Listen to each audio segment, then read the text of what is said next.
here's a huge misperception about my personality and about who I am. And I'm just going to let you guys in on something. I'm an outgoing person. But I don't like going out. Okay, how about this? If there's a gathering, you may not see Showbiz. There's been many friends of mine, like old long-term friends. It's like, hey, we're going to all get together. I'm talking about like high school class reunions and stuff. I just don't go to those.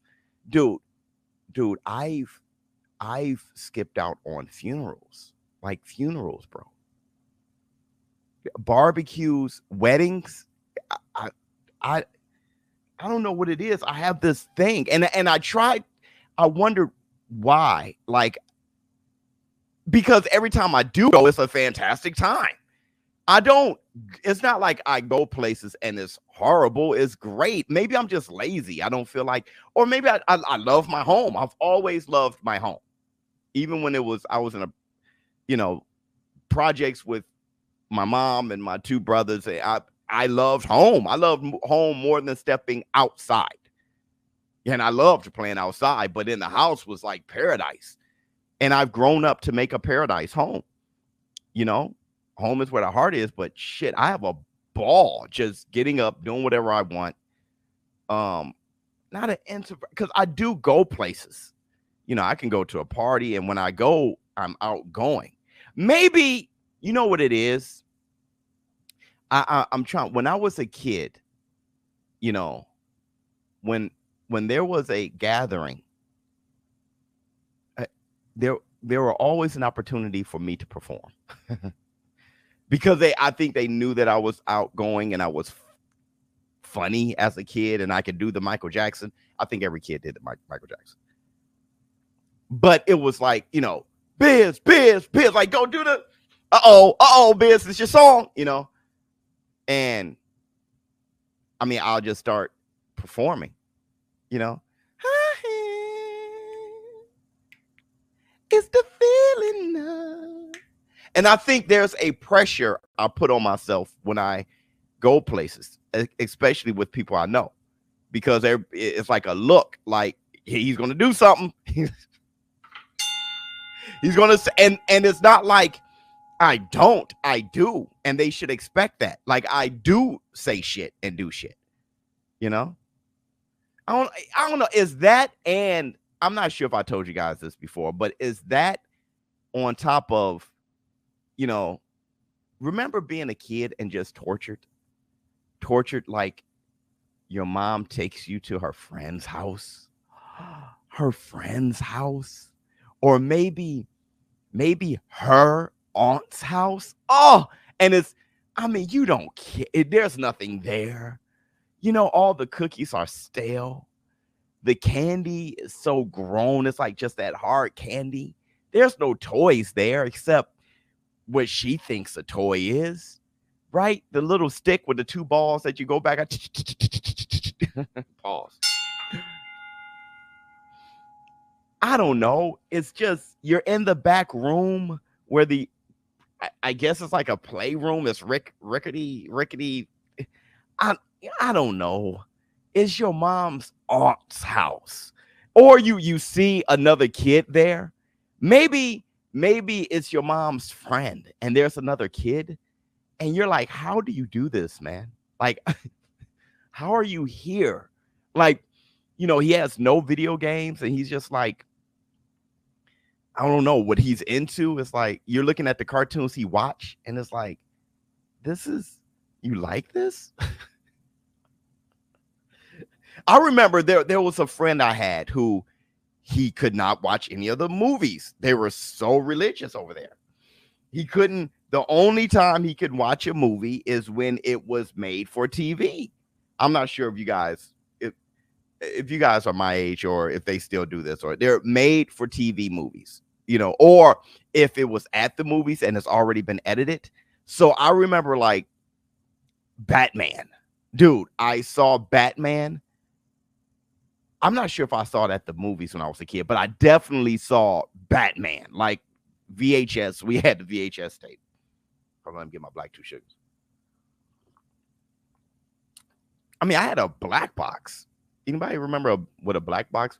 When you were still in cable, my mother wasn't into it, but it's like my cousin knew how to do it, so it was like, well, the cable box is upside down with a pin in it, and then you could just buy black boxes. I don't know if I can still get arrested for that, but anyway, I didn't do it. I was a kid, but we had HBO and Cinemax or Skinemax, whatever you can remember. Stand up.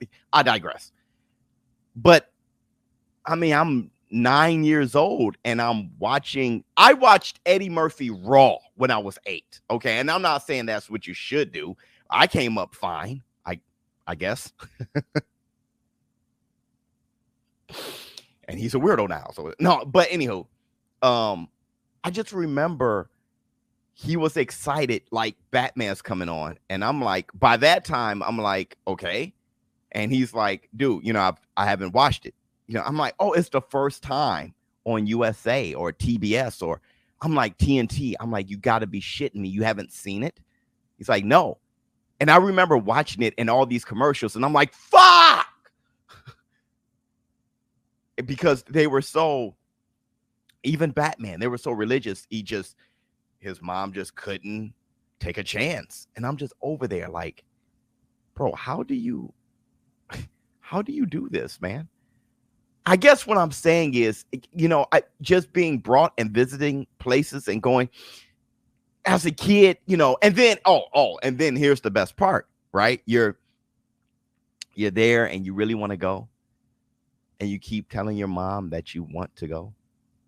Like, Ma, I'm sleepy. And she's like, oh, yeah, we'll be leaving in a minute, babe. I'm like, Ma, like a minute passed by and it's like, Ma, can we go? Is it time to go now? That's how I had to talk. I mean, I couldn't, this is the 80s, I mean, eventually your mom gets pissed. Okay. Like, boy, didn't I go sit down. Don't ask me again or you would never go home. So you sit there. So then you try to send a message, it's been 45 minutes or maybe even an hour. So you put on your coat. You put on your coat and your shoes. And you sit by the stairs waiting. You're just down there. And the funny thing is she's had her keys in her hands for a minute. Like, yeah, sure he did. Yeah, you did.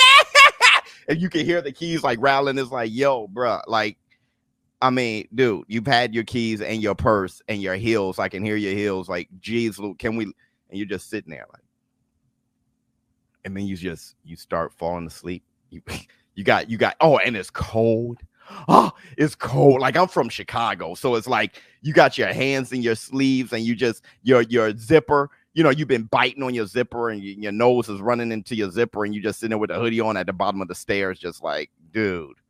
And you just curled up and you slowly start falling asleep. And you fall asleep. You fall asleep and then your mom start waking you up and it's like it's time to go and you're like, because now I was ready to go. I was ready to go 3 hours ago. Now I've fallen asleep. I've never been more comfortable. I'm too old to be carried. It's cold outside. It's like, now, hey, we're about to go. It's like, and it's dark. It's like, you don't want to spend. You in that twilight zone. You in that terrible space where it's just like, dude, you don't want to get up, and you don't want to spend the night. So you're just there, and it's like, and she grabs your sleeve, like, come on, get up, boy, get up, and you just kind of flop up. And then she started walking you to the car. Oh, and it's freeze. And you sit down and your pants touch your jeans. It's like, oh. She closed the door and she started up the car. And back then you had to let the car like warm up. Like, and you're just sitting there like, oh my God. If I can go back to sleep. Oh. And you start to kind of like fall back to sleep a little bit like, oh, I can go back. Then you just hear the car just back up, just boom. And you just back up. Woo. And it's like, oh my God. Then she start going for a woo. And the rock of the car is kind of like, okay, I can do this. But you know your way home. You're at that age where you know your way home. It's your eyes closed, but you know, I'm going to be taking a left. And then you hear the signal.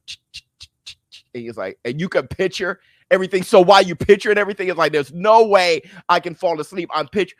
Oh, so it's just long enough to try to get a little nap in, but it's too short to fall asleep. And you're totally aware. Like, here comes the left. Oh my God. Here comes the right. Oh my God. And she's playing that song. Oh, I had a black mother in the 80s. Right. So, I mean, you know, it's Anita Baker or Sade. And it's like, oh my God. Right. Right. Sometimes I feel that my wheels unbalanced. And you're everything I see. I don't know the words. Feel just fine. And I feel we last so strong and so unselfishly. I'm sorry. And I'm thinking about I'm giving you the best that I got, baby. And it's just, you just like, oh my God. Oh my God. I'm giving you the best that I got. It's like, yo, oh, you're just. Then you finally get to the parking lot, like, it's like, oh my God. She gets out, and then it's like, carry me. It's like, no, because see, we didn't have a house, so you parked in the lot, and your house is like down the hill around the corner. So it's like, but best sleep ever. Best sleep. Because once you get in the house, you want to just you just want to trip into just start falling into your bed with your coat. Because I've done that before. I'm just my coat on and everything. But you start kicking off everything. Oh my, your feet, your toes pop at 8 years old. That's stress. That is stress. When you're popping your toes at 8, nothing should be popping at 8. That was torture, man.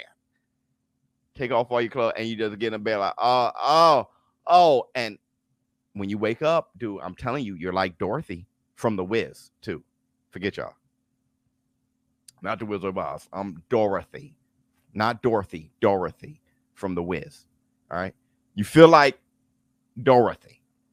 You know, like I wish I was home. You're so thankful that you're home.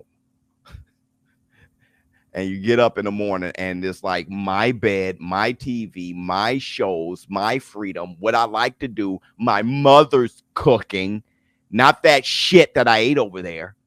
Okay. And I think it's that little moment that I've cherished so much that I've made 24/7.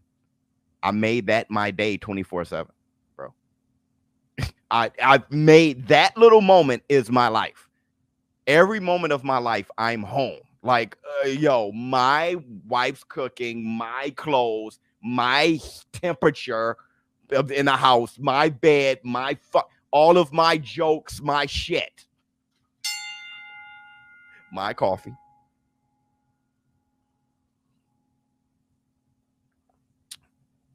And I think that's what it is. I'm outgoing. I'm fun and funny, but there's no place like home.